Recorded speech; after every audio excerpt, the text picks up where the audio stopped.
Good evening, everybody, and welcome to Into the Night with Shawn Kelly and my special co-host Tara Bruecken. How is everybody doing tonight? Um, I will say it's hotter than hell here in Pittsburgh. Okay, plus it's humid, and I don't know. As you can tell, my hair is frizzing out.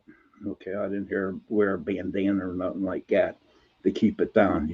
So kind of feels good. I'm 61 years old and my hair is frizzing due to the humidity. But what's going on? We are on UPRN Radio 105.3 New Orleans and 107.7 Mississippi. We are on the UPRN talk radio station. And also, believe it or not, we're on Roku too. So it's all good. So, talking about all this crap that's going on out there, you know, that's happening out there in the world. Okay. I'm not going to jump too much into it, but as I was sitting here waiting to come on the show, I was thinking, what if you went to George Washington's gravesite? Okay, just like any other good paranormal investigator would go to graveyards, and you put an EVP, a digital voice recorder, right next to his grave, and you ask him the question, George, how do you feel about what's going on in the world today? And who knows what he would come back and say, but I'll tell you what, it'd be like the best EVP in the world.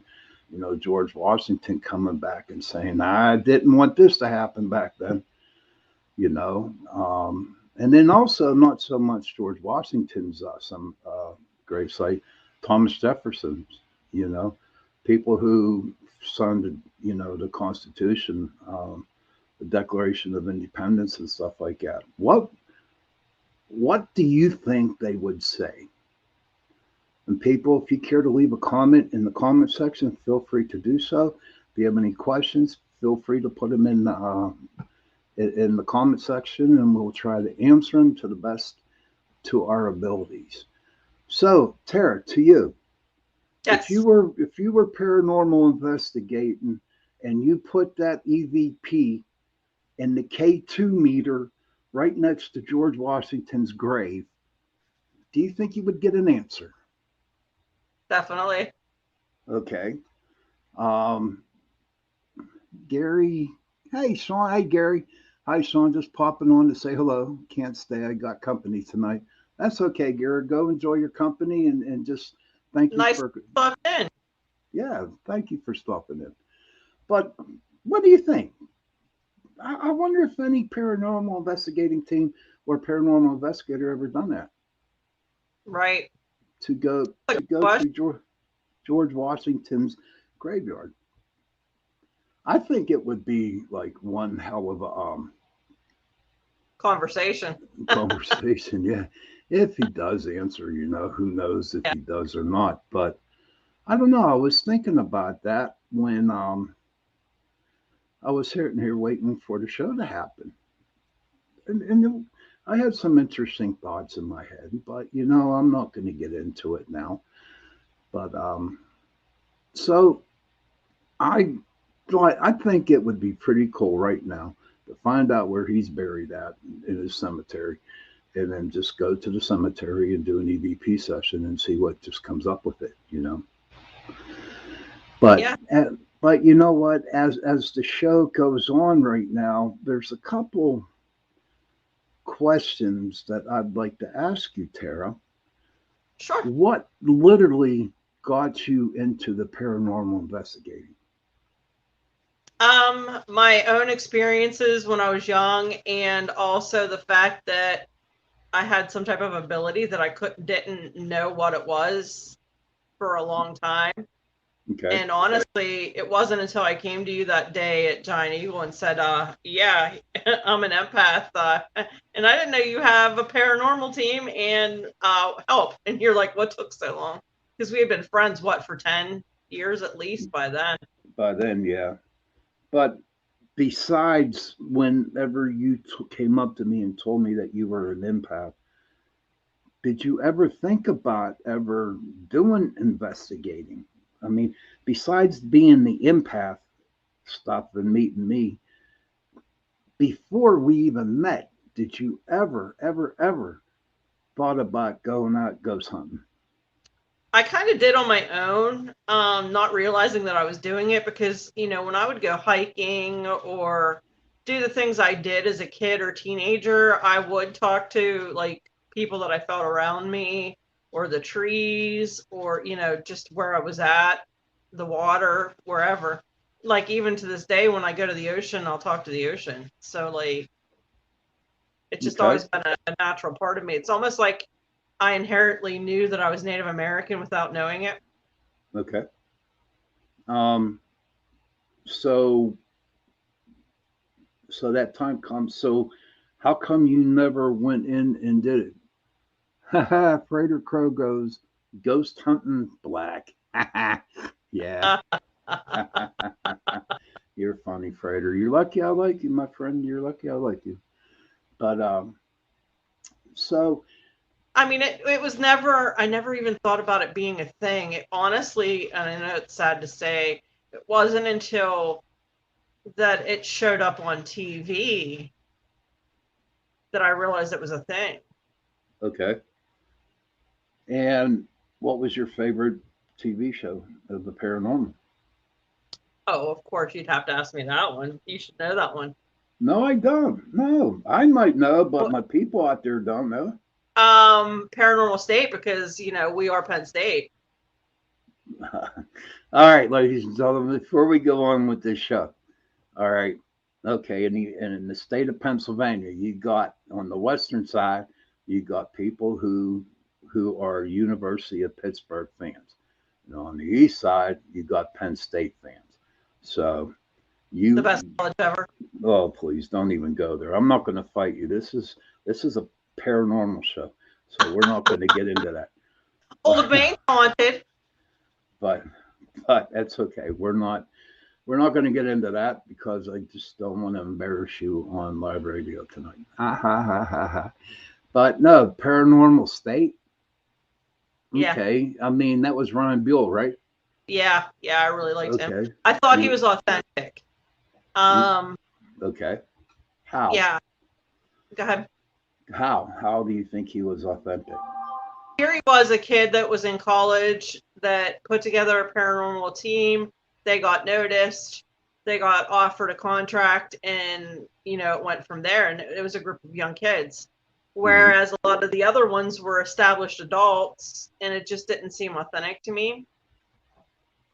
Okay, I now mean, if you want there are my young kids out there now that I think are pretty authentic. oh my God, yeah. I mean, in my travels and what I read and what I watch on YouTube, and I look at these paranormal groups that actually have like videos out on YouTube and on TikTok and stuff like that. They're all young, and I love it. You Yeah, know what I mean? the, It's the, great. the team that was formerly Destination Fear and it's now Project Fear, I like them.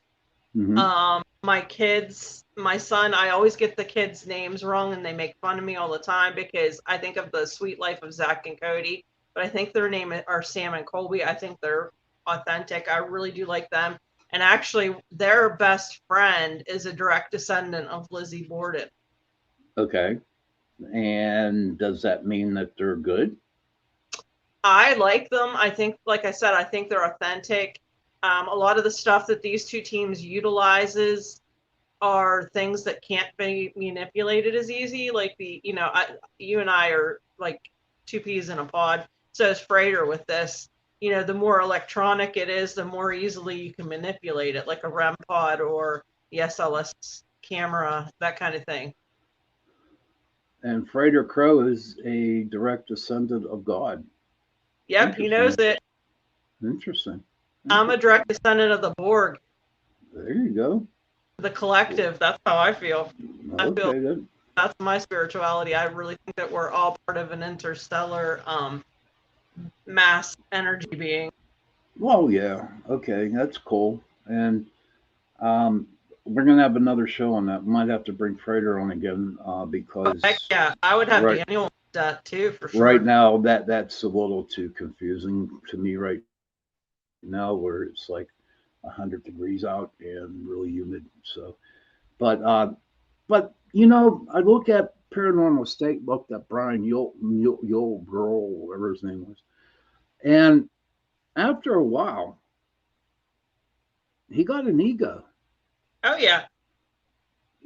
and it just seems like that most of the shows out there on TV today, not all, but the majority of them all have egos now, Money because talks, they're fame they're like talks. they're like look at me, I'm on TV, blah blah blah blah blah blah. I go to these places and I get paid and I don't do it for free. And it to me, I believe that the only good thing that the ghost TVs have done is actually brought out um, paranormal investigating, and I give all the credit to Taps. I really do, you Yeah, know, I like. Yeah, I because did like for a very long time. they were the first ones Yep. that came out on TV. But what it did was it opened the gates. It opened the floodgates for everybody else to go out and and do some investigating. Hmm. Um, Now, also, what it besides helping people like us going out and investigating and stuff like that, they also opened the door to people, clients who are not afraid to tell them that they seen a ghost Right. without people ridiculing them. Well, I also think it opened the door up to, witches, to psychics, to, you know, people like Michelle Belanger, who I think is extremely authentic. I really like her. Mm-hmm. She talks about being vampiric, but a lot of times people don't realize that vampiric doesn't always mean blood. A lot of it means an energy. Well, You yeah, know, if I'm not mistaken, I don't know if she said it, but other people have said it that she's an energy vampire. Yep. So explain to my people out there what an energy vampire is, that you're into the occult. Yeah. So a lot of times an energy vampire um, will take the energy away from somebody else, and a lot of times it's the bad negative energy. So say you're depressed and you know that I'm an energy vampire, and you start talking about being depressed. Well, then I start absorbing that into my body and making you feel better. And that's the good side of being an Right. energy vampire. Right. But there's also a bad side of it. Exactly. And I've seen that in previous relationships, and we just won't say names, but they take what's good in a person and just suck it right out of them, and leave them basically emaciated, depressed, you know So just why rent. do you think people do that? Do you think people, these negative energy vampires, are just doing it to have control over the person, or are they trying to actually scare the bejeebies out of them? I don't think they're trying to scare anybody. I think a lot of them have mental illnesses. Some are, narcissistic sociopaths. Okay, we have to Some be I care. think. We have to be careful what we say on here about that. Okay. Yeah, oh yeah. But I'm All just right. saying, I'm not saying any names. No. No, no, I no. honestly, We just bringing that up. You know. oh yeah, okay. I think some of them too might be imps from hell, So you're or saying that they could be possessed, correct? mhm, Okay. yep, or even just a direct demigod of some sort that is here on Earth to wreak havoc and chaos. So is that what a demigod does? Some of them. There's always good and bad. For Okay. every light, there's darkness, and vice versa. All right. Okay, you're just impressing Prater on tonight. That's all you're doing. No, he and I have a lot of the same thoughts, which like he freaked me out for a while there.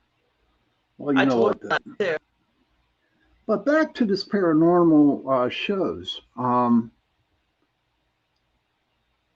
I have seen on the YouTube stations where they actually set up something happening. Yeah. I mean, so what are you trying? What's the point of having a paranormal show and setting stuff up for people to believe? You know what I mean? Like, why? Why can't you just be honest? Remember when I had Oh, raw fear? yep. Excuse me one moment. Okay. Well, when I had raw fear, okay, um, when I had raw fear, she just pulled into her vacation. Clout, buzz, fame, publicity. That's true, Frater. That's true. Now, Tara, she's not with us right now. She should be back. She just pulled into her vacation destination, and so I guess she has to go out and get something to eat. But I had that show, and I've talked about it on my show a lot. Back in 2012, we had a paranormal show. Me and Marty Patterson started. It was called Raw Fear, and it was on WPMY, My Pittsburgh TV. But the thing with that was that we had to pay for the show to be on TV, and it came on Saturday nights after after about 11:30, and then we would show it.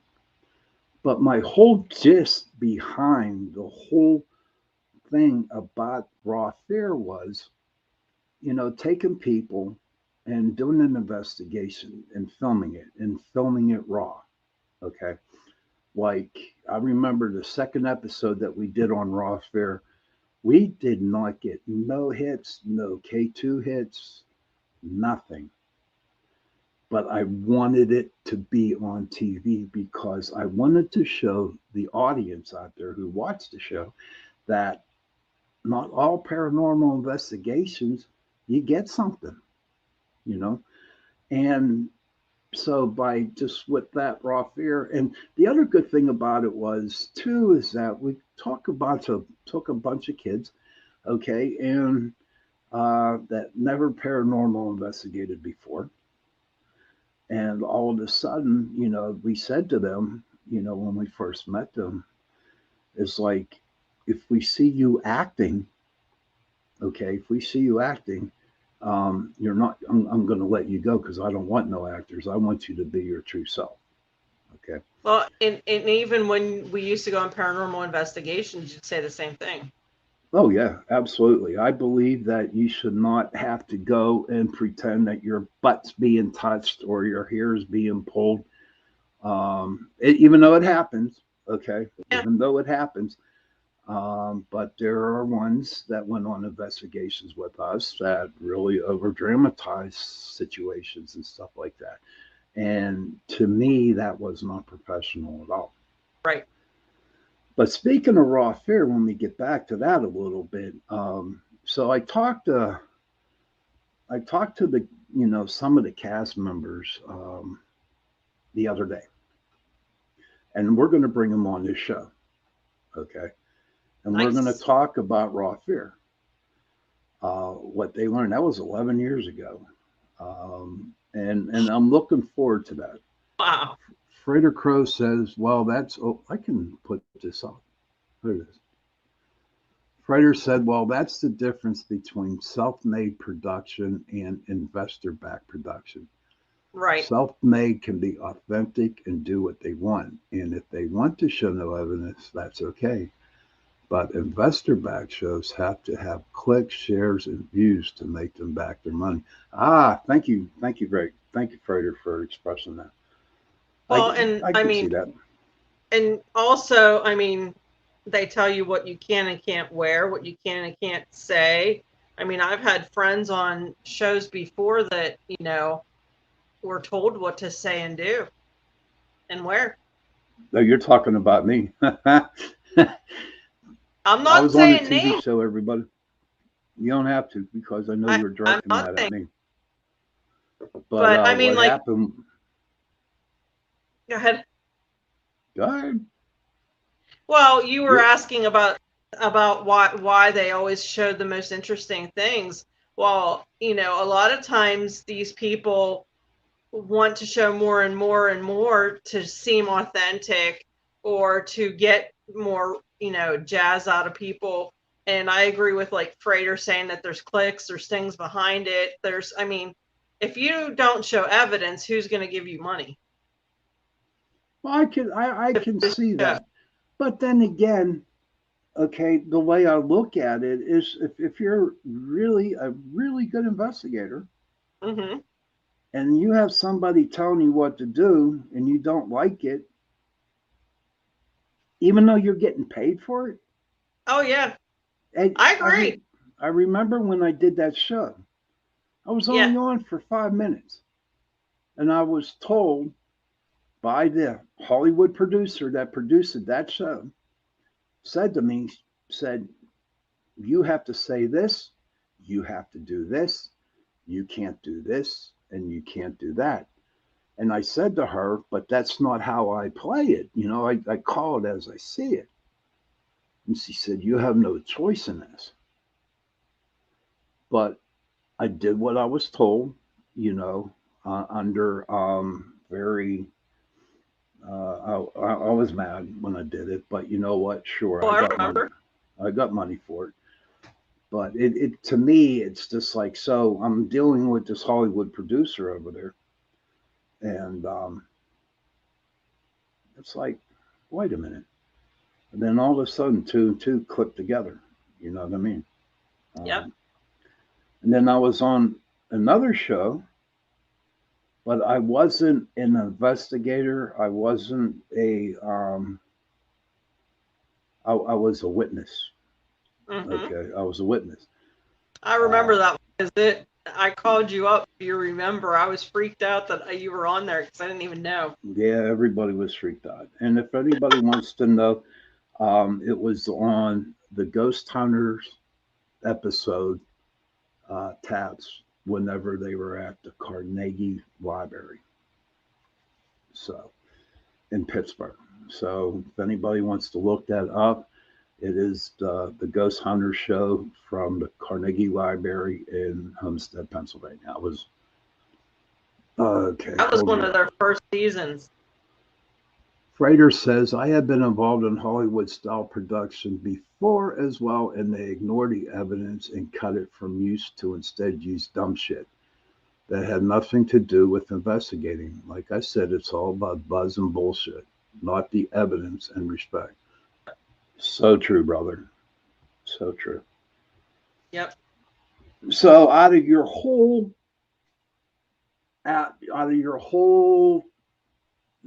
aspect, or your whole feeling of the shows today, right? Mm-hmm. Give me your opinion and a scale of 1 to 10. I wouldn't watch any of the ones on TV at all. Okay. Is it Um, because that you know more by going out and doing it yourself and then what you see on TV? that and the disrespect that they show each other, some of them. Um, some of them have seemed to have lost their authenticity. You know, the older shows that I used to watch aren't. They're just not the same. Sometimes I question what it is that they're doing. Um, you know, honestly, like I said, the two that I think are the most authentic based on the ideas of what paranormal was back in the day are Right. the ones I mentioned were, you know, the former Destination Fear, it's now Project Fear, as well as the Sam and Colby. Okay. And speaking of the shows now, I think it was what, 3 or 4 months ago, there was like a big rift between all the TV shows. Yeah. You know, I call him, what do I call him? I call the glass man. You know, he wears his glasses, going around I causing call all. him Glitter Pants. But we got to be careful. We have to show them a little respect, okay? Yeah, But I know. but glasses guy, he caused a lot of rift into, And he never denied it. and and to me, it's just like, so what? Why would you have to do that? Why would you want to destroy? This was a kid that he actually taught. Yeah, Like, that would be like you, because you were my original mentor, telling me if I had a show or when I had Butler Pittsburgh Paranormal chapter. You know what I mean? hmm Don't let her in because I won't come back. okay. I see where you're getting at with that. It's a bunch of bull crap. And I mean, I don't know what it's like now. I've been almost coming up on a year without investigating and not really dealing with no other groups. And I don't know if the animosity is still there with people. Hi, Brandon. Good to see you. Thank you. Welcome to the show. Um, I honestly don't know. I've kind of left the mainstream. As you well know, that I joined a group and I'm anxious to learn from them because their philosophy is completely out of the realm of what is on TV. It Right. does go back to the stuff you and I have done personally, hmm but in a different,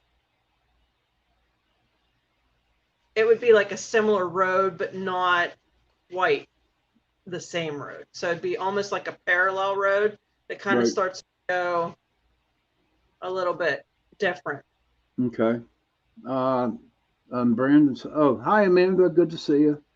Hi, and welcome to the show. Welcome into the chat. I'm glad you And guys can stop in. our first investigation's the end of this month, so I can't wait. Okay. And what do you expect out of that investigation? I'm gonna go in there completely blank. Um, this is how I've always done like jobs or when I go to a new class with a new teacher. I start from the ground up and just build a foundation with the mentor I'm with, and you know, just forget about everything I've learned before.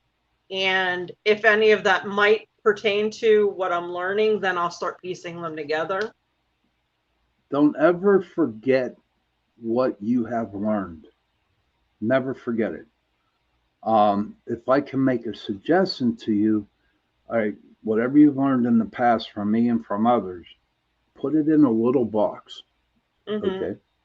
And then just start focusing on the new way that you're going to be investigating, Right. which you are in great hands with. But honestly, sweetie, you don't ever forget what you were taught. And I'm not saying that because I'm being egotistical or something like that. I'm Oh, not anybody, but just don't forget. And then maybe you can pull a little bit from what you learned from that person, from that person, from that person, and right. put it into with the new Yeah, way. that's where And I couldn't think of the word I wanted to say, but I didn't mean like forget. I meant like put it aside and mhm. utilize it when needed and just take bits and pieces of it and put it together and make it my own. Okay, yeah. And Frater says all knowledge on vital. Okay, Truth. exactly. So, as you can tell, if I heard you made it to your destination, Yep. and care to share with the people while you're down there? Sure. I'm down at I'm just outside of Camp Lejeune. It's a little area called Onslow County. My son is graduating from infantry training school on Thursday. And in the meantime, we have found out this is one of the most haunted areas around. hmm And what kind of haunted places did you find? So, the history of the area was there were actually 3 Native American settlements here that were thrown out basically. And they recently, well, there is an actual museum here that has a hauled out canoe that was actually a tree that the natives used Right. and hauled out by hand, which I thought was pretty cool. There's the Pet Lear house, if I'm saying it right, that's supposedly very haunted, but the woods surrounding here is supposed to be extremely haunted as well. From my son's experiences, I honestly believe that it's more of a residual haunting. Okay. A lot of the things that he has seen, felt, heard, there's been a lot of deaths here as far as Marines alone because it's such a huge base. There's motorcycle accidents. There's unfortunately base accidents. Some guys that get deployed don't come back. It's just it's a huge city within a city, if that makes sense. Lejeune takes up a massive amount of acreage. Right. I can't fathom it completely yet. Okay. Well, you know, we're talking about, Onslow County as being one of the most haunted places down there in North Carolina, right? Mm-hmm. So as we were, waiting before the show to come on tonight, there was a couple places here, um, from New Bern, North Carolina. Okay. I don't know if it's down there by you, but this one, and uh, if you can, and if you have time, I would like you to go to the Foscue Plantation House. That's Foscue, and it was built in 1824. It is in Pollocksville, North Carolina. Okay. Okay. And it's haunted by slaves that were chained in the attic upper. Mm-hmm. And legend has it that the stairwell, um, the blood of the slaves are actually on the wall. And no matter how many times that they painted over that, um, the blood still, started to show up a little bit. Wow. That would be interesting to see. But you also got to remember too that besides, North Carolina, I do believe is in the Appalachian Mountains, or like on the side of them. You know what I mean? And God only knows what's up there. Yeah, that's All exactly the where I actually want to eventually build my house. Asheville, North Carolina is right in the heart of the Appalachian Mountains. The Biltmore Estates there on top of that. Now Asheville's pretty cool. Now I went down there two or three times to. I like to prospect gold, as you could tell, right? Everybody knows almost. And there is a gold camp down there called Lucky Strike. Okay, and that's where Oh, they is that would. where that is? Yeah, Huh. Okay. Lucky Strike. It's called. But what's crazy is they have this little bridge that you cross over into the parking lot, right? And it's a wooden bridge. It's like this, and and I swear to God, at night there's some type of like troll underneath that bridge because you get the eeriest feeling. I know I did down there. Um, and then when I would take a walk through the woods, it's funny. Even up here in Pennsylvania, anywhere I go and I'm in the woods, it just feels like I have so many eyes that are upon me. Okay. So I don't wander too far out in the woods because, ladies and gentlemen, I am a city person, and You are. I would rather stay at a hotel than go and camp in a tent, and that's me. And I'm the all opposite. Especially when we went to Lake Shawnee, dude. I was all happy to have my tent. Yeah, Sony was cool. Um, I forgot to mention today's a very special day. what is the special day today? Today is Miss Natasha's birthday. Oh, Okay, I knew. Oh, happy birthday, Natasha. No wonder she was awful quiet on Facebook today. Huh. Okay. If you're watching the show, Miss Natasha, happy birthday to you. That's cool. Um, so Yeah, that sorry, five. I interrupt you. That My ADHD. what's that? I said sorry to interrupt you. You know my ADHD, but you know. Well, yeah, it's okay. We can deal with that later. But yeah, Uh, yeah. but that Fosky Plantation House. Then there's the New Burn House. It was an inn, the New Burn House Inn. And they say that there are two rooms in this inn, okay, that people are like reporting occurrences. I like that Huh. word, occurrences. So there's so much down there, okay, that I would, you know, when I retire in 6 years, I'm going to go down there and hit all these places because, first of all, if anybody's living in North Carolina, I got to tell you, you guys are wonderful people down there. You guys are so nice, and you treat people with respect down there. So if anybody's from North Carolina down there, I highly commend you for just being nice, just like Pittsburgh people, how we're nice. And then there's it's called the Adamore House. It was built in 1790. It is reported to be haunted by a poltergeist stemming from the past owner or deaths from a smallpox epidemic. Oh wow. See, you need to go to these places. You're down there. You have to go. You know, John can just graduate. You know what I mean? How drop Ashland off there, and you go and you do these investigations, and you got to check this stuff out, Miss Tara. He'd go Seriously. AWOL and come with me. What's that?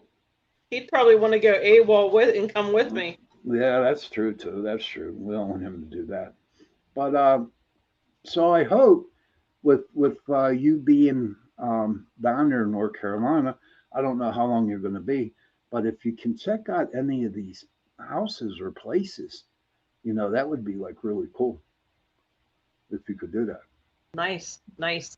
I'll check into it. It's kind of a packed week this week, but we'll check into it and see how close they are. Yeah, that would be pretty cool. But so have you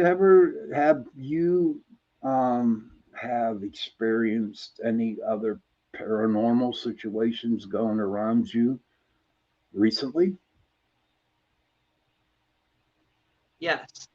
Would you care to share? No. Only because it was a ritual and I keep that sacred. Oh, okay. Okay.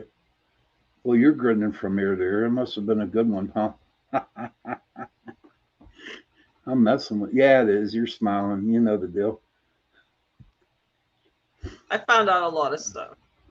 Well, yeah, and It's a learning um, experience.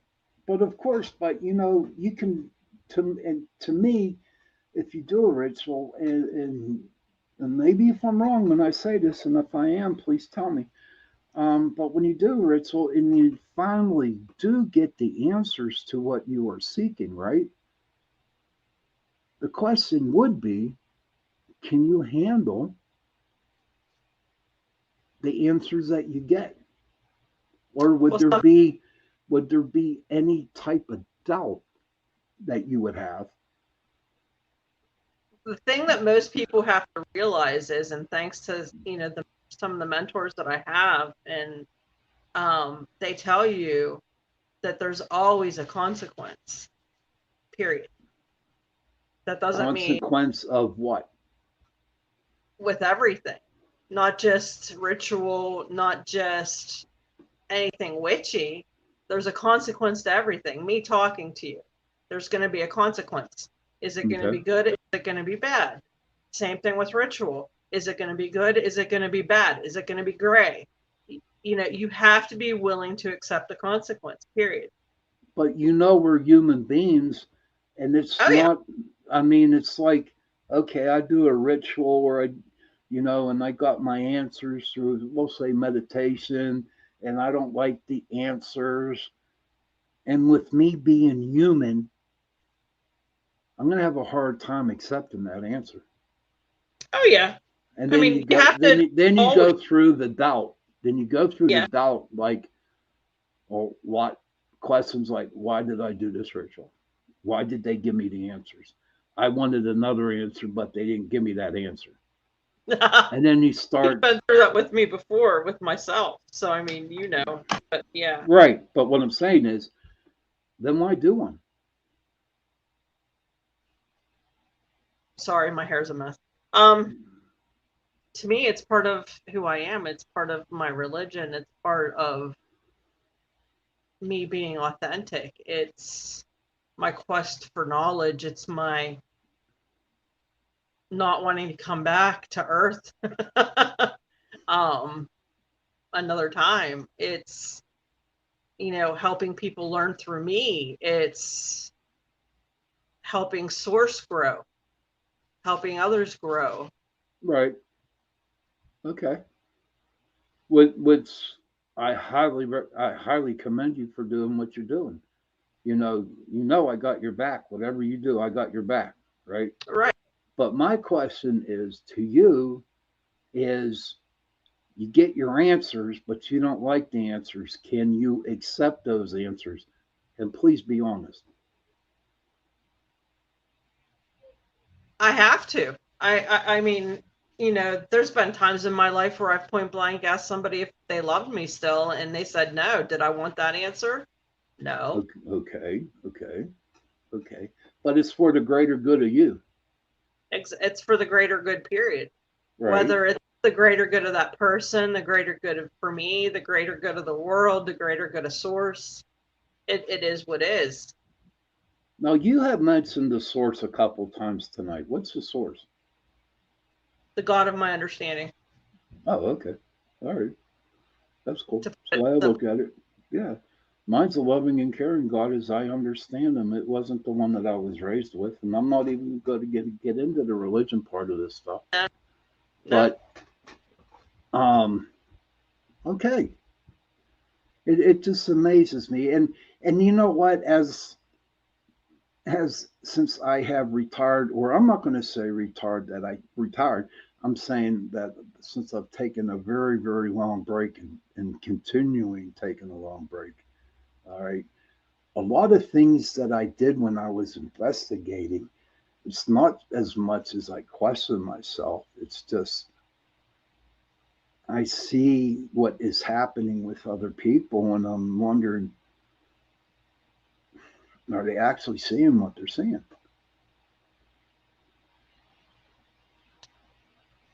Well, it could be something that fractures from them. It could be something residual that is stuck somewhere. It could be something that they conjured that they didn't mean to. Because a lot Right. of people conjure stuff that they have no business, doing. So, and Well, then I that, should say that because that makes me trying to be more narcissistic and more like a god. They were ill-equipped to handle what they conjured. okay. And why do you think they do it? This is a good, let me rephrase that. Why do the young people out there today go out and do these um, rituals or whatever they do? I can speak from myself and from some of my friends. They think it's cool. They don't realize what they're doing. They don't realize that this is real shit.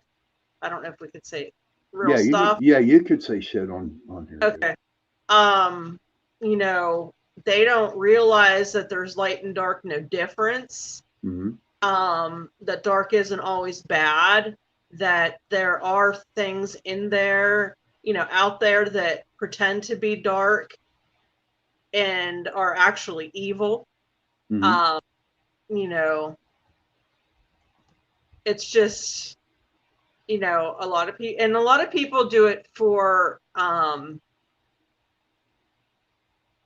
people to pay attention to them, to, whether it's their parents, whether it's their friends. Right. Some people, like me, it was the quest for knowledge. You know, I've always read books. I read 10 books at a time on average. So, I mean, like, I can't just sit and read a book. I have to read many. Right. Um, Oh, there's Joe's here. Hey, let's bring Joe in. Go ahead, keep going. um, yeah, I think that's why the kids do it nowadays. I think that's why young adults are, you know, think of all the people that played with Ouija boards and didn't even know what they should be doing. Right. Okay. Why do you think kids get into it?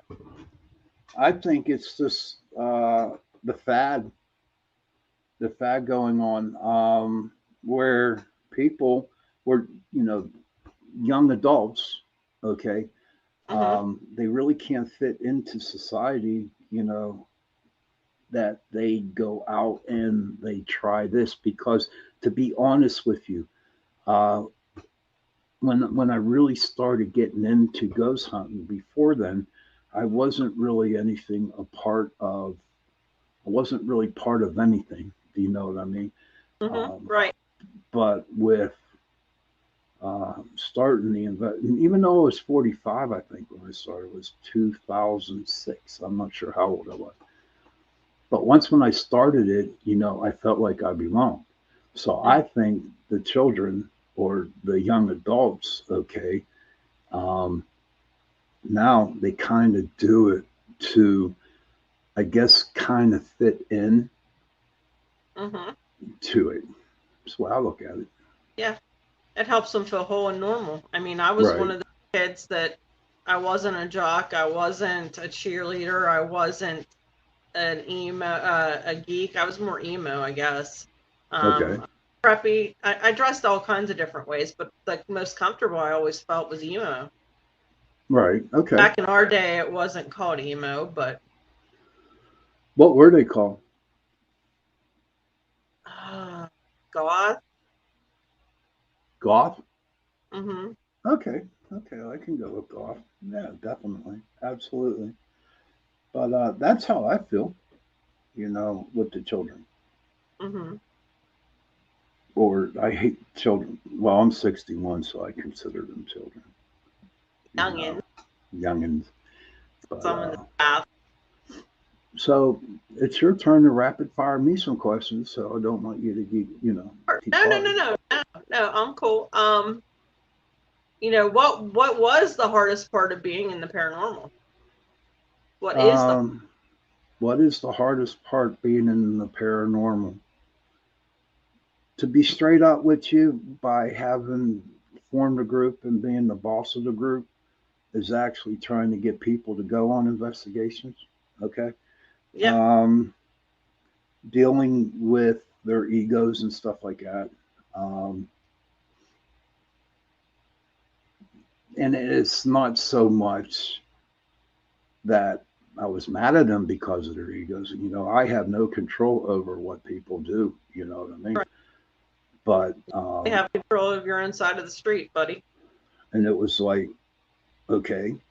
And I remember the first two times I went through a major change in PPS. That was back in 2008, and the second one was like 2010, 2012. You know, where some people came up and they just didn't want to do it no more, and trying to find people to go on in investigations. And to be honest with you, a lot of times I could not find anybody to go out with, so I would Right, go out and do it myself. And people would say to me, Shawn, you're crazy. Well, you know, you're doing this by yourself. You don't know what you're getting yourself into. You can get hurt, blah blah blah blah blah blah. But people contacted me to help them, right, and I just wasn't going to ignore them. exactly. Hmm. Right. I feel you on that. And I mean, like, well, you and I know a story. how hard was it for you to throw one of your best friends off an investigation? How hard? It was extremely hard. It was extremely hard. I could not understand why, you know, they were acting like that and stuff like that. I really didn't. But you know my rules. If you drink, you do drugs, you're not coming. You're gone. I don't care who Right. you are. Yeah. I mean, I know, like, with me, when my problem was I just got too attached to another team member and started feeling their feelings instead of what was going on in the house. Right. So, you know, you kind of had to put me in my place in a kind way. Yeah. Yeah, that was hard. But you But know, I it was had to going do on. it. You were I smart. had to do it in order Right. to uh, keep PPS as professional as I could. You know. Well, and not only that, it kept me sane. It kept me from going too deep. It, you know, it was a roundabout. It wasn't just. It was for the good of the team as well as the good of me. Right. Exactly. And that's how But I took it. You were worried that it would be an issue, but I respected you for it. Because if you right. could throw me out of an investigation, you could do what you needed to do anyway. Oh, absolutely. But I mean, I gave everybody a bunch of leeways. You know what I mean? Oh, heck yeah. I gave them like 100 foot of rope, you know, and I just, you know, let them go as far. And it wasn't because I needed people to be in the group. I needed people to be part of the group. It's just, I know maybe something happened. It wasn't right. Maybe they weren't thinking. They were, you know, so I gave them a lot of chances. Squatch, hey, Squatch man, good to see you, pal. Hey, welcome, buddy. But But at the same time, if they were going to hurt themselves in any way, you yeah, had to act immediately, period. oh, exactly, exactly. Um, and then if you acted like a fool on one of my investigations, you were definitely wrong. But Whether you did it on purpose or by accident, but yeah. what I will have to say about this is that, knock on wood, of all the years that I had Pittsburgh Paranormal Society, no one ever acted like that. So Right. that was pretty cool. But before we go on, um, I would like to thank Carnation for sponsoring the second hour of Into the Night with Shawn Kelly and my guest host, Tara. Thank you, Carnation. And they got some good stuff too. You know what I mean? They're pretty good with their brownies. I tried one of them Carnation brownies, and they're not bad. But I lived off their instant breakfasts in high school. yes, Carnation. Thank you again, Carnation. So, my dear, come back with the questions. Um,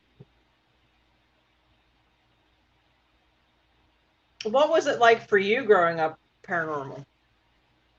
To Whether be honest with you, I never realized.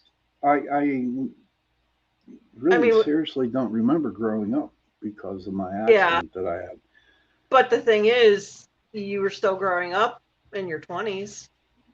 Well, yeah. Well, whenever I was taking that antabuse, um, I was taking antabuse when I was in the Navy, and I had this in my system for over a year. Okay. Right. Then I got really um, I just got a message and it just threw me off. But what happened was I drank on this stuff and I died. Okay. And when I came back, I started to see things, hear things, and feel things that weren't there. And it really bothered the crap out of me for a long time. I figured I was going crazy. I figured that they were going to put me in that house. I talked to priests. I've talked to ministers. I talked to everybody that I can to understand, like, what the hell's going on with me? Why am I seeing this? Why am I hearing this? Why am I feeling this? And then, believe it or not, when I got out of the service in '85, I stayed in Florida and I was living with a couple who were psychics. And then they kind of like explained to me what was going on about the That's gift. perfect. They explained to me what happened was when I actually died, my old spirit left, Right. okay, and a new one popped in. And when the new one popped in, it got my abilities a little bit higher, okay. Right. Um, Well, so, and if you think about it, with as long as you and I have been doing this, like I don't know what it's like to not have my abilities because I've pretty much had them my whole life, or I was just attuned to different things that most people weren't. But you know that I died pretty much. I almost died once, and I think I died another time, mhm, and it was right around it wasn't the same way you did. I had a pulmonary embolism, and then the first time I think I may have died, I had pneumonia. But there's so many people that have had near death experiences or have died and come back, period, that come back with something. Why do you think that is? they come back with something. Mm-hmm. Oh yeah, and to me, it would be their guardian angel. It would be a high ranking angel, a high ranking spirit guide. Okay, Mm-hmm. because you got to figure once when you go above the level that you're supposed to be at, all right, you really are like out there in the plains. Do you know what I Right. mean? They're out there in the plane, and there's some powerful stuff that's out there. So I believe what happened to your friend or what happened to me was that's when your rule came in with me, and I Mm-hmm. believe so. Yeah, I mean truly, what whoever came back with the person was their spirit. How do you think that these people would find who that person or persons are? Well, um, the only way that I could tell that person would be into a deep meditation. Okay, but don't do it themselves. Find somebody that can help them meditate. Right. Okay, and actually kind of walk through it. What do they call them? A recession? A Is that past what life they call progress. past life regression? Or I don't know if you could use it as a past life regression or not, but actually get into some type of meditation to figure out who's there with you. But also, um, make sure this person that you know has their eyes wide open, okay? Because a lot of times our spirit guides will give us a ton of like different things. Like, here I am. It's like a puzzle, like a jigsaw puzzle being put together. And eventually, right, eventually they'll get who it is. But a lot of people don't understand, okay? That little voice that you hear in the back of your head, right? Right. Um, it's not your subconscious. It's not. It's your spirit guide talking to you. And a lot Right. of people, especially people who really don't know what is going on, and they hear that little voice in the back of their head, okay, Mm-hmm. they they're just so used to people's how it's your subconscious, and then they just don't listen to it. Right. Hmm. Right. Absolutely. Sounds good to me. But with that, I'm gonna have to unfortunately head out. Okay. So we've been on the road over 12 hours today, and I need to eat and everything. But Okay. I look forward to coming back on, and hopefully we'll have our special guests. The kids growing up paranormal at Yeah. some. time. So that would I'm be sure we will. Hey, thanks for popping on there. Enjoy your vacation. fine. Give the grunt a hug for me. And tell him I'm not doing that. He may or may not get snake bites from you, though. I don't know, but I'm telling you, tell the grunt who just graduated that, you know, I said Yeah, he is hello. technically a grunt now. So He's a grunt. All right, Tara, have a good night. Thank you for being okay, on. take care, buddy. See you Joe, soon. bye now. Joe, would you Bye like to bye. come on? Joe,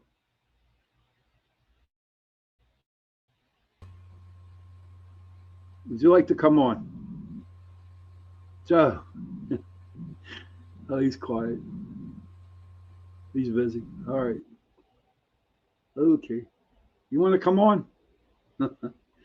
Well, I guess he's busy. But that was nice, for Tara to come on for the first hour, um, and talk about and ask some questions.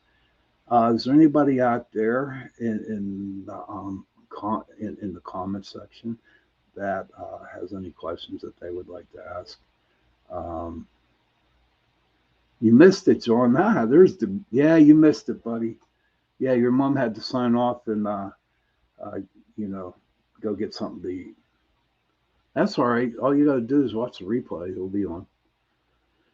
But so I guess being a paranormal investigator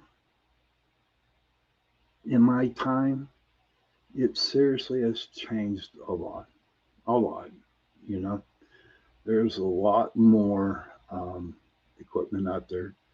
There's a lot more experienced, you know, investigators out there and people who are the techies out there. It just seems like every other month they're coming out with a new piece of equipment, you know. But it has changed a lot. It seriously has changed a lot, and I'm happy for it. John says, "When are you coming down to North Carolina for an investigation with me?" Ah, LOL. Hey, listen, like next year. It's too hot this year, but definitely next year. And then I'll take you gold prospecting, John. How's that sound? But it really is really changed a lot. And like I was telling Tara earlier, it is really really nice to see um, a lot of younger people being um, part of investigating and running their own groups. Oh, it kind of makes me feel good. It's like it's okay. Us old timers, we can actually retire. You know, or not go out and do as much as we used to do. But on a personal note with me, so I want to thank everybody out there for their prayers. So I got my second set of CT scan done on my lungs, and it's all good news. Okay, um, nothing has changed. Okay, the marks are still there, but they're not spreading, so everything seems to be okay with that.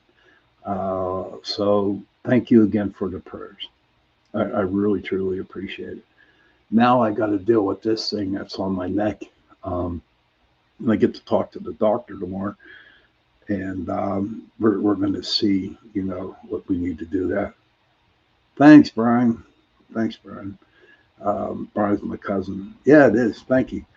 And if everybody out there, could you all please say a prayer for my cousin? She had an aneurysm, and she's in ICU. So if you could please do that. Um, can you, just say a prayer? I would truly appreciate it. Um, but that's it on the families. I'm getting a lot of messages here. Uh,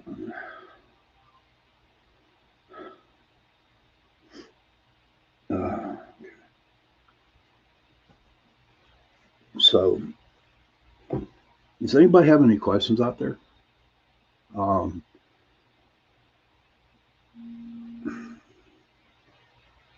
Anybody? Joe, do you want to come on? My boss is in there. So, okay. I'm dying here. No, I'm not dying. So back to paranormal. Things are going to be okay. I do believe that with what is happening now on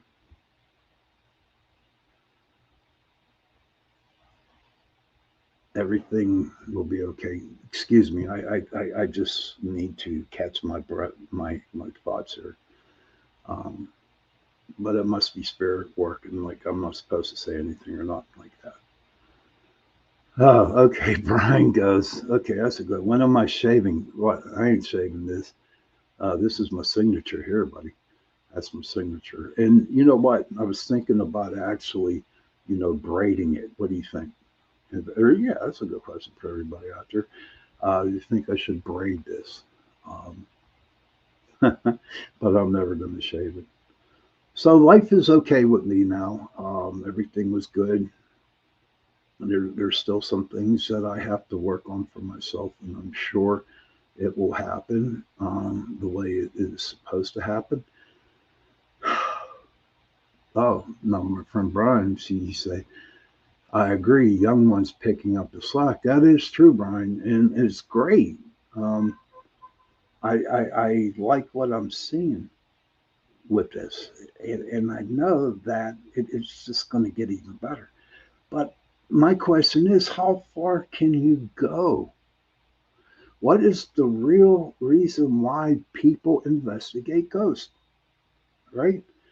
I did it at the beginning back in 2006. I did it just to do something. But from 2006 up to 2023 right now, it's all serious. People got to be serious. You know, you, I don't understand. If someone can tell me why people have to be serious about this, then maybe I can agree with you. Maybe it will set a new light on. Maybe it'll open my mind up a little bit. You know what I mean? Why people are serious. Brian says, "Yeah, you did, but now it's a ratings game." Let's see. Like Brian, when you said that, now the ratings game. Okay, this is what Brian says. Yeah, you did, but now it's a ratings game. Well, yeah, with the TV, what's on the TV. Um, but um, they're not on TV no more. Hardly anybody is. They're on a YouTube channel and stuff like that. You know, but I'm just interested in what people are going to do next year. Are they going to come up with a lot of brand new type of equipment? I mean, the equipment that I think would be pretty cool would honestly would be getting those glasses. I don't know the name of the movie. Brian, do you know the name of the movie? Where I think it was that one wrestler, Roddy Piper, he was on. He put these glasses on, and you could tell who the aliens were and stuff like that. But I'm waiting for that to happen till they come out with glasses and stuff like that. So maybe it'll happen, maybe it won't. Maybe they have them now. Who knows? Who knows what's going to happen?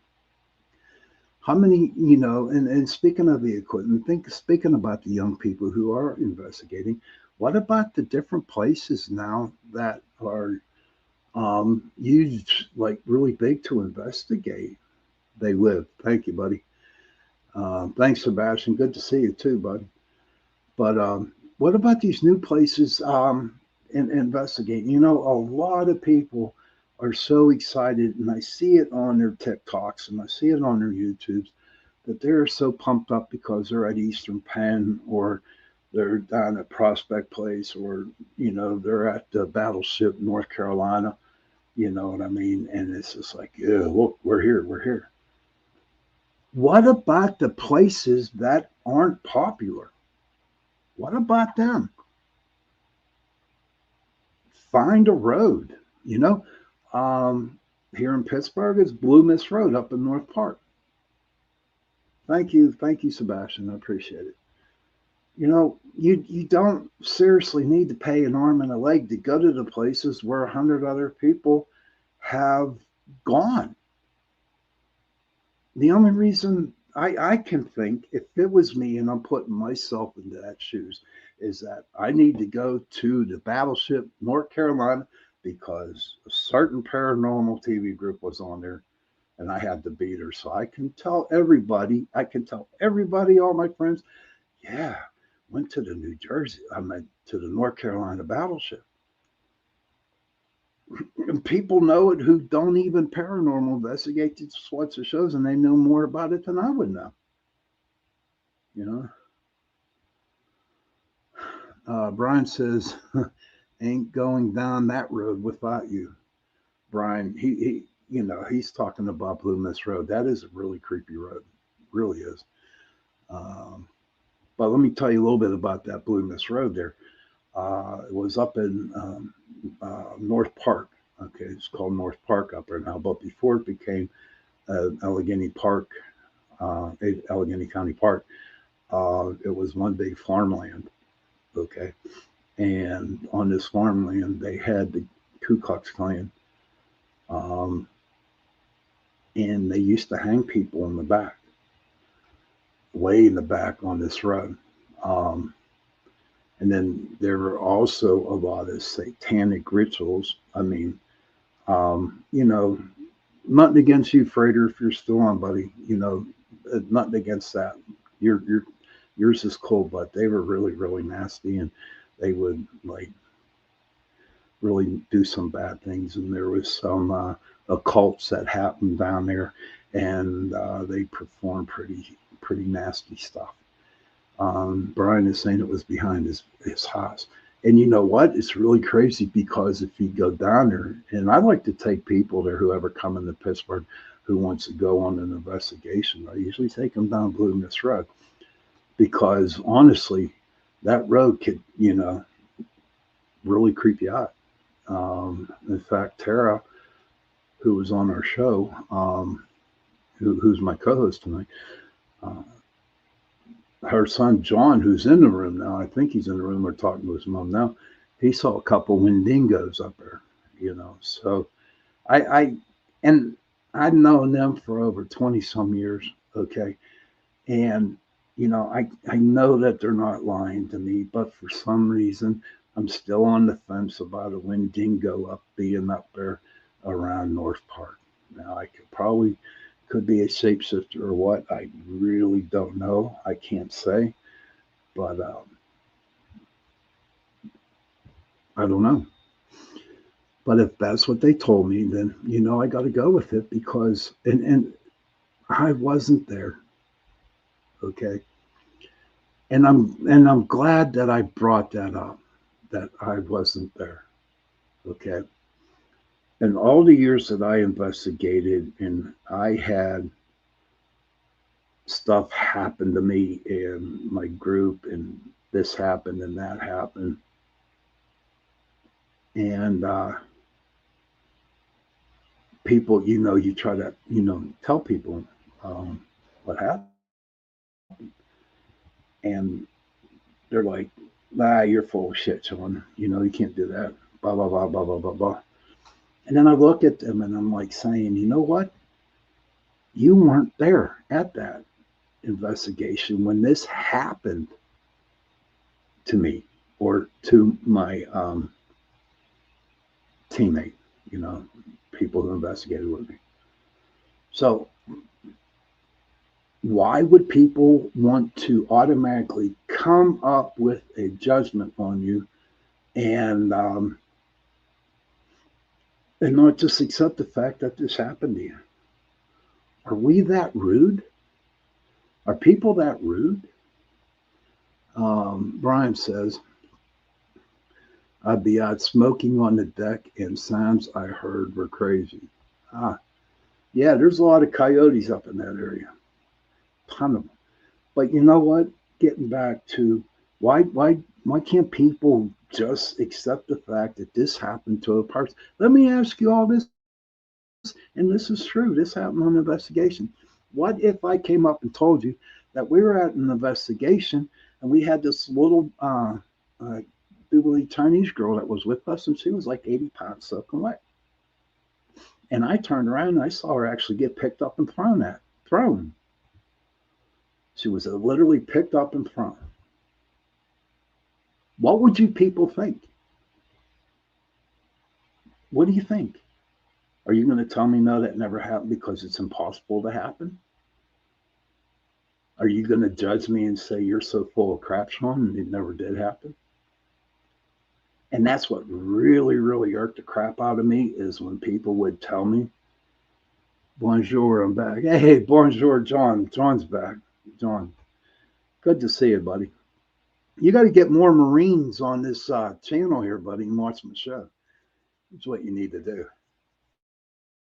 That's Tara's son, John, who's a grunt now. He's the Navy's infantry. Just remember that, John. You're the Navy's infantry. But why do people have to be rude about it?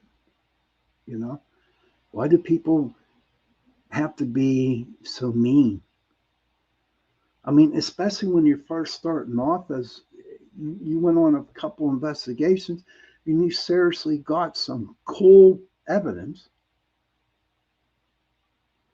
but all of a sudden you want to show it to your friends and they laugh at you. And the first thing that comes out of their mouth is, oh, it's CGI.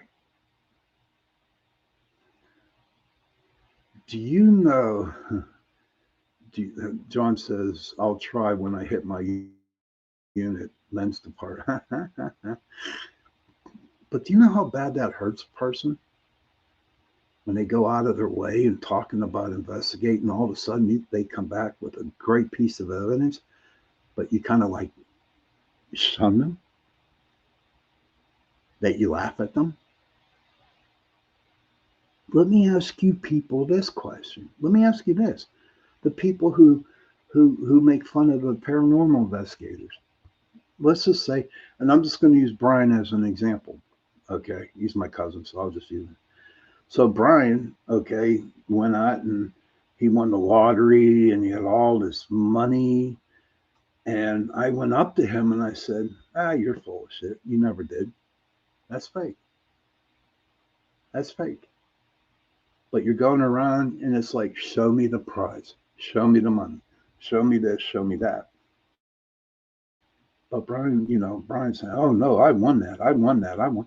How would you think Brian would feel when I kept telling him and judging on him, saying that he didn't have it? That's, you just don't do that. You don't spoil people's 15 minutes thing. You don't do it. Because I'm going to tell you what's going to happen. There's going to be a time and there's going to be a place when you are going to get your 15-minute of fame and you're going to want to broadcast it to the whole world. And people start laughing at you. They start laughing at you and they don't believe you. I can guarantee it. I will bet the house that I live in right now, it would kill you. It would destroy you. So never judge anybody. Don't judge on what people want to show you. If you possibility can, add some constructive criticism. And maybe, things will be a little better. Now, John wrote something really big here, and I got to figure it out. Okay. John, this is the Marine, the newly Marine. He said, my platoon sergeant asked me what I did before the Corps. And I told him I was a paranormal investigator, and they called me the Ghostbuster. And there's one night in the field where there was this god-awful screaming like a banshee. And guess who all came running to me asking questions? That's my man. That's John. You tell the Marines, gosh, I'm going to be happy when we go. All the Marines are just scared of a little banshee yelling, I'm knocking you, John. That's cool that they can come up and talk to them. You know, I've known John since he was a child, and really, and so it was cool. Uh, he's a good investigator, very good investigator. So, what do you think? What do you think you can do about it? Just be nice to the person. Be nice. It don't hurt to be nice. Don't be jealous of the person who goes and get that, because I've seen a lot of people being ruined because people made fun of them because they went ghost hunting. I've seen it. And it really messes with their minds.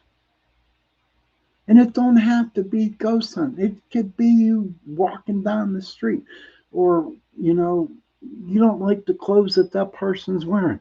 You have no right to go to that person and tell them, go home and change your clothes. Reason being is because I don't like them.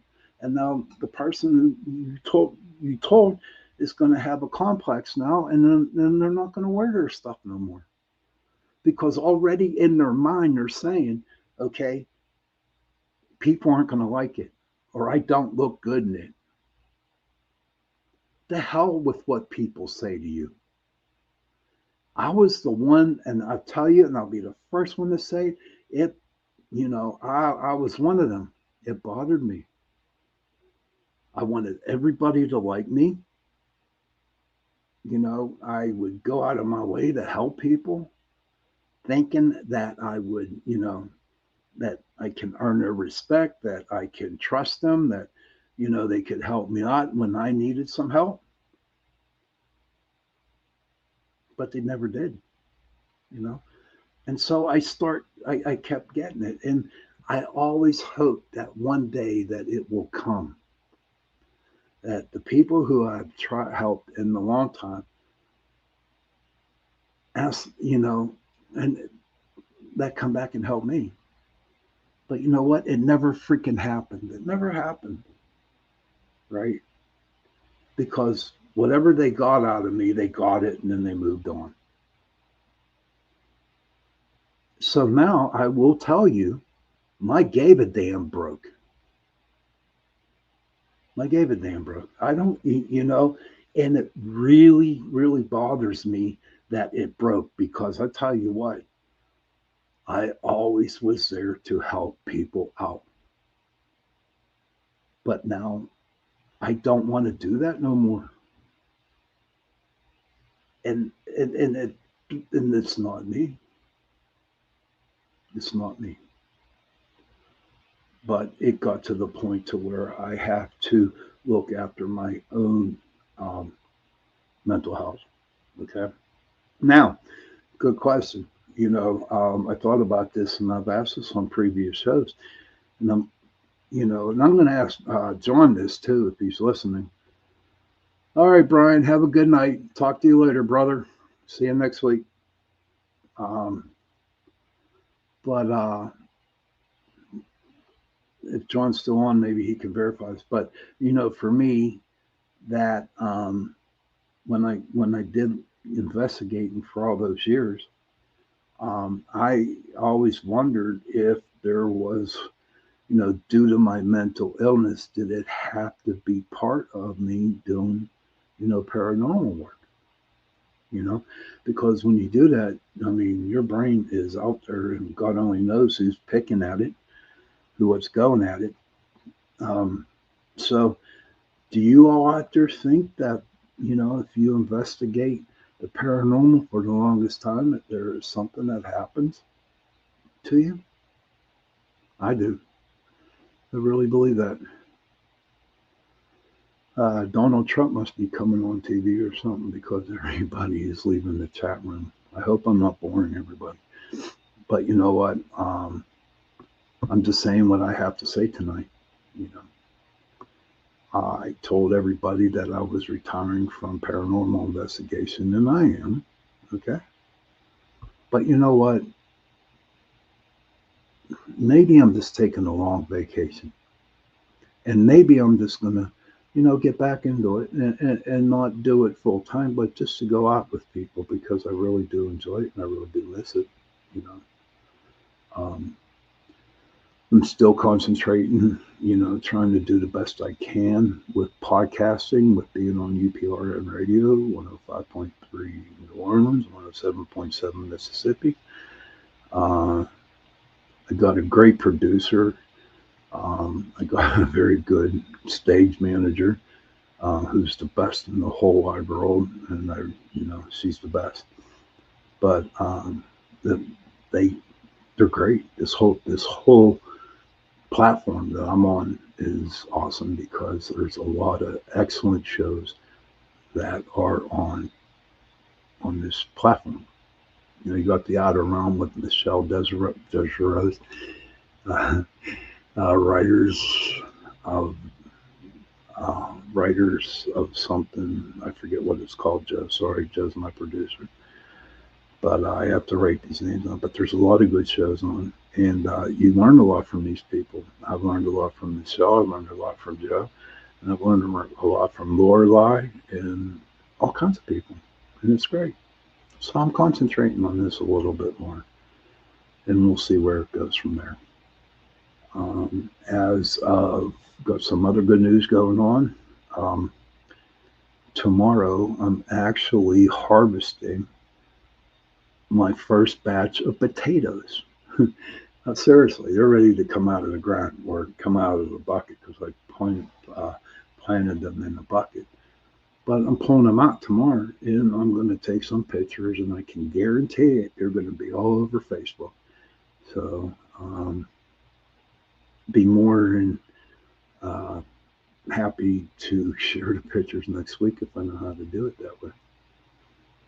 So how's everybody out there? Is there anybody out there that have any questions? Is there anybody out there that needs help? Um, just tell me how your day's going. That would be cool. Well, it is cooling down because it is getting evening, And do you want to help me out, Joe? You want to help me out, buddy? You want to help me out a little bit? Uh, he's being quiet. You don't hear me. Uh-oh. I think I'm in the doghouse. Am I in the doghouse, Joe? Yes or no?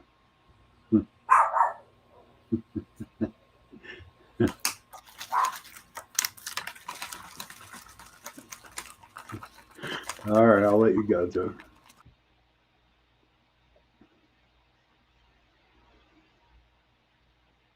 So things are going to be okay.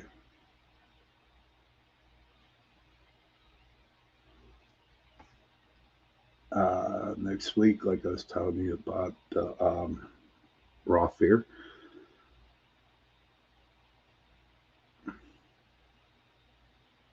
the show I did back in 2012. I'm sorry, I'm getting my thoughts here together. Okay. But the show that I produced and filmed, Raw Fear, I'm going to have the people on who are part of the show. And I'm going to have that in a couple weeks or so. And I'm going to set a date, and it's going to be a very good show. I think I'm also going to, I think if I can do it, I can actually play one of the episodes on here, like before or after the show, or the second hour of the show, whatever. But all in all, it's going to be good because, talk about them. When I first got a hold of them, okay, I we put an ad in Craigslist, I guess you want to call it, looking for actors. And what was great about it is that the people that we have got, um, they never investigated before, you know. And so what we did was we took the 8 of them and brought them together, And my goal at the time was, there's a couple goals that I had. The first goal was, actually film investigations and putting them on TV without no, um, you know, a producer telling us what to do and not what to do. Okay. And that was the first thing. The second thing was, I was really hoping that these eight people that we had, right? How far would they have grown through 13 weeks of paranormal investigations? And you know what? They came out to be very, very good paranormal investigations. The show, was doing pretty good. Um, and we had a lot of fun doing it. And I also would, when I bring them on, I'm hoping that maybe we can do like a 12 uh, year anniversary investigation where I get them all back and we go to a place and put a 2-hour show on. I know we can do it on YouTube now, but we'll see what happens. That's what I'm looking forward to. But what was really cool about the whole thing was about Raw Fair is watching them grow every week, every week, every week, every week. And what happened was they just matured into them. They knew how to use the equipment.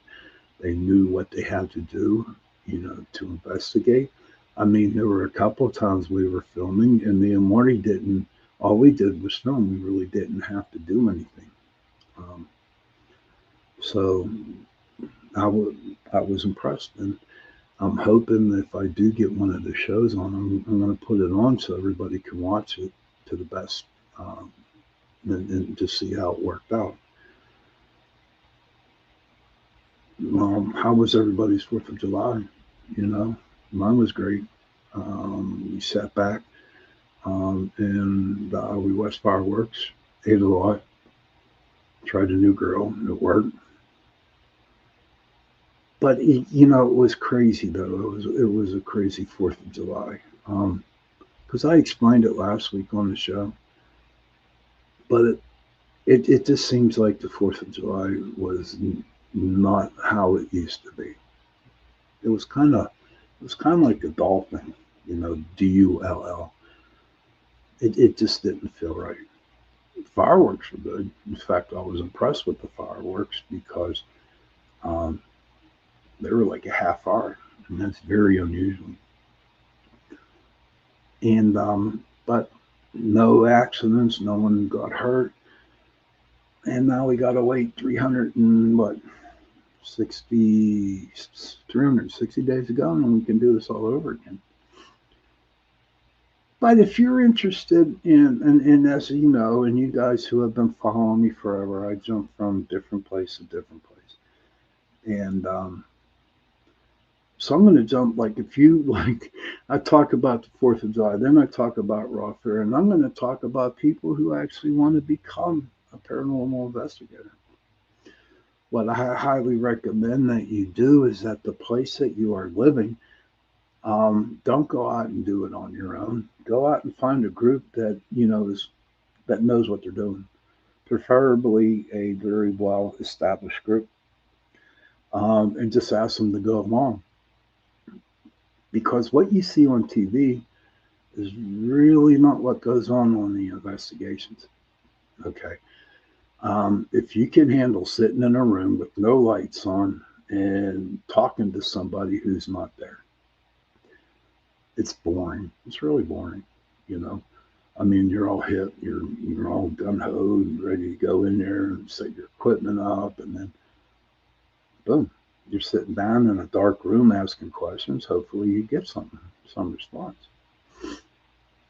But if you really, really are up to that, find somebody to go along, or find a group to go with and have them help you out. There's a lot of good paranormal groups here on the internet, on Facebook. Um, watch some of their YouTube channels. Go, on TikTok too. There's a lot of paranormal groups out there that actually have their own um, pages.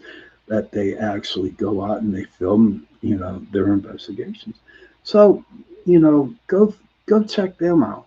Go check out the different YouTubes, TikToks, whatever, and see how they operate their system. And if you can really do it, do it. I am not discouraged anybody from not investigating, but it's okay. I mean, you don't have to go out and my piece of advice to you, whoever's going out for the first time, just go out and don't ask questions or ask questions, whatever, because you don't know nothing. You don't know a damn thing. Because, like I said before, what you see on TV is totally different than the real one. But ask questions and just sit back and observe. You know, it's okay to ask a question and form your opinion, but I would highly recommend that you don't do that right away, especially on the first night. And please do not go in knowing that you know what you're doing, because they're going to laugh at you and they will never ask you back again. That is like the biggest thing that I could tell you what to do. In groups out there, don't just settle on your own group. Try to go out there and get other people to help out, right? To help them. Somebody wants help them. Share your experience with them. Share how you investigate. Because I tell you what, it might have seemed that the investigations have gone down some, but actually they're actually picking back up again. So it's pretty good. We'll see what has to happen here.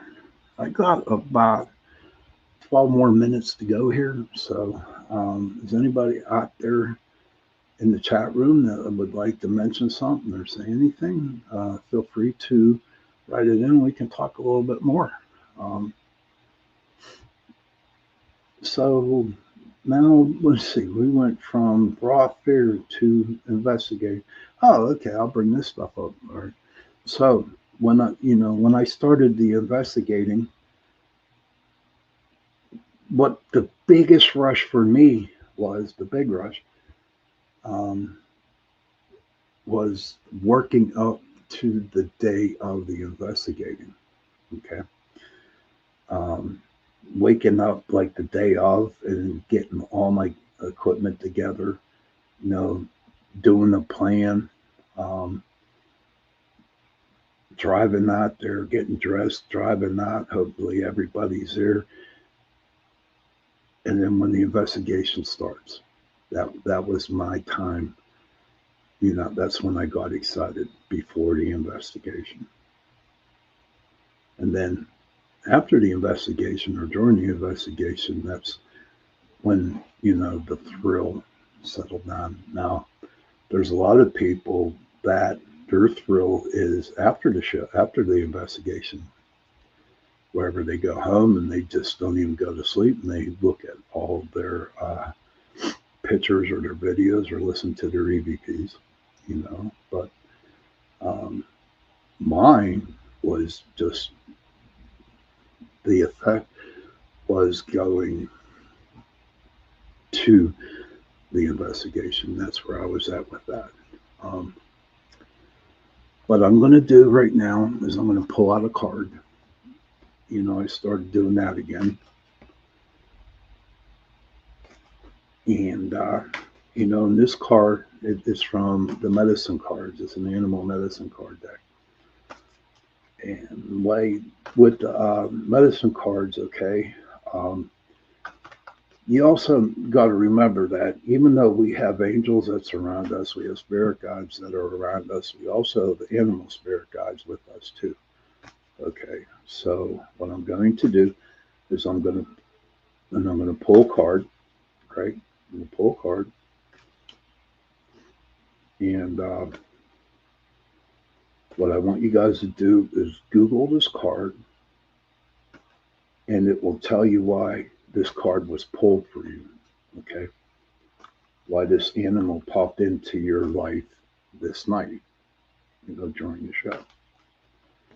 So I just got done shuffling them. I'm going to cut them once. I'm going to cut them twice. Okay. And so the card that I'm going to pull for everybody tonight is the wolf. Ooh, there we go. The wolf. Okay. So I would like everybody to Google, the wolf as an animal totem, and and just read it, and maybe you can, somehow the wolf is part of your daily walkthroughs through life. Maybe it's your protector. Maybe there's a reason why the wolf. All you got to do is just read it out, and then you can make your own judgment on the situation. I love working with the medicine cards, the animal medicine cards, because to me, even though people consider them tarot, I don't really don't. I respect people who do the tarot readings. Okay, I respect them. But that's not my cup of tea. Okay, I'd rather work with the animals because I have noticed that when I worked at psychic fairs, okay, that a lot of the people, especially that were new to get readings, would rather come see me because they feel a little bit more safer because there's not all that stuff, all those big spreads out there, and so that's why I like the medicine. I just feel more at ease with it, you know. Um, when it comes down to the pendulums, okay, again, I need to tell everybody that I do respect the people who use the pendulums to get, their answers. But personally, me, I have a problem with it, and this is just my problem with it is that you can actually easily manipulate them. Okay, and that's the same way with the dowsing rods too. Um, the dowsing rods you can manipulate too. So I don't really like using the pendulum, or do I like using dowsing rods on investigations? Because to me, it just doesn't give a true reading because you can actually mentally move those things. If you really seriously want a pendulum to work, okay, um, what you would do is you get a pole and you hang it in the middle of the room and don't touch it, and then start asking questions to see if it moves. Now, if it moves and it's not, you know, manually moved by a person, then I can actually say, you know what, they do work. But until that day comes, and I'm just, and this is my opinion only. It's just that I am not gonna, when it comes to a person that's can they do a pendulum reading on me, I'm like, no, you can't because you can manipulate that thing. And a lot of people do get mad at me on that when I tell them the truth. But that's what I am. I'm not going to candy coat anything like that. But especially when it comes down to where you are messing with something that you can actually open up the universe and bring in something really bad that is attached to you. So I usually tell them no. But it is getting close. It's about 6 minutes till 10 o'clock. And I do believe that my friend Trish Mo, she's going to be on at about 10:15, 10:20. And her show is called The Missing Piece. And she's also on UPRN Talk Radio 105.3 New Orleans, 107.7 Mississippi. And she's a very good host. She has a 2-hour show, and it's very good. She has a lot of good content to bring to you guys. Okay, a lot of good content, and just stick around and listen to her show. And tomorrow, Wednesday, you got Joe's show, and I think Michelle's show, The Outer Realms, on tomorrow. One of these days, I'm just going to mark them down and put them right in front of me so I can, tell everybody what the shows are and what times they are on. But hopefully next week we can have another guest. Tara will be on again with me next week, and who knows what we're going to talk about. Maybe we just like sit around and just talk to talk, see what happens. Everybody, thank you for coming in tonight. I hope you enjoyed the show. Brian, Shawn, Sebastian, everybody out there, thank you for participating in the chat, and everybody out there in the world who had time to sit down and listen to me talk tonight, listen to me and Tara tonight. I hope you enjoyed the show. Please keep coming back. This is the third week for the Into the Night, and with the new time, and we just need it to work. So please, share this with your friends, your Facebook people, anybody that you can, so we can get a lot more people to listen to the show. And if anybody is out there, okay, who owns a business, thank you, Sebastian. God bless you too. Is anybody out there who owns a business and, who would like, to sponsor us? Like, we have Carnation that sponsors the second hour of our show. If you want to sponsor the first hour of our show, send me a message in the Pittsburgh Paranormal Society Facebook page, and give me a message, and we'll go from there. And we'll see. We'll make a deal, and your name will be definitely getting out there. Because we're worldwide. And ain't that great? We're definitely worldwide. All right, everybody. I want you to have a good night. And children, please, go to your parents. Give them a hug. And tell them that you love them. And parents, please go to your children. And give nobody no damn hug. That's it. About time you got your ass on this show. Damn stinking hug. It's on like a big dog, man. All right, let me finish this show off, Joseph, and I'll be right with you.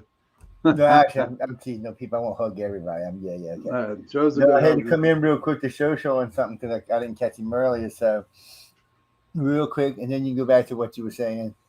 On the video clips, you got 5 clips. You got to start at the start of the show and the end of the show that you got to play every week now. What? You know what I'm talking about? So you go find where it says video clips on the right side over there, and you're gonna scroll down to where the end of the video clips are. You're gonna see UPRN jingle.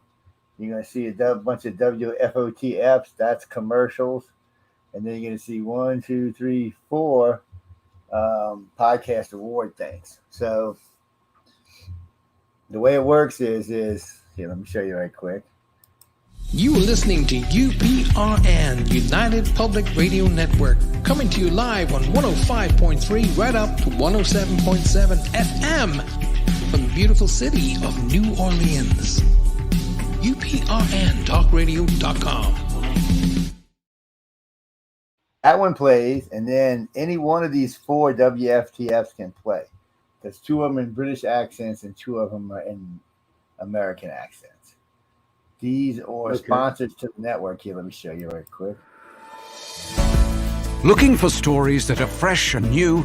Dark fantasy, humor, space exploration, time travel, cyberpunk, alternate history, and more. They're in the L. Ron Hubbard Presents Writers of the Future anthology from 24 award-winning authors and illustrators, plus art and writing tips and bonus stories. L. Ron Hubbard Presents Writers of the Future. Buy your copy at galaxypress.com, Amazon, or wherever books are sold.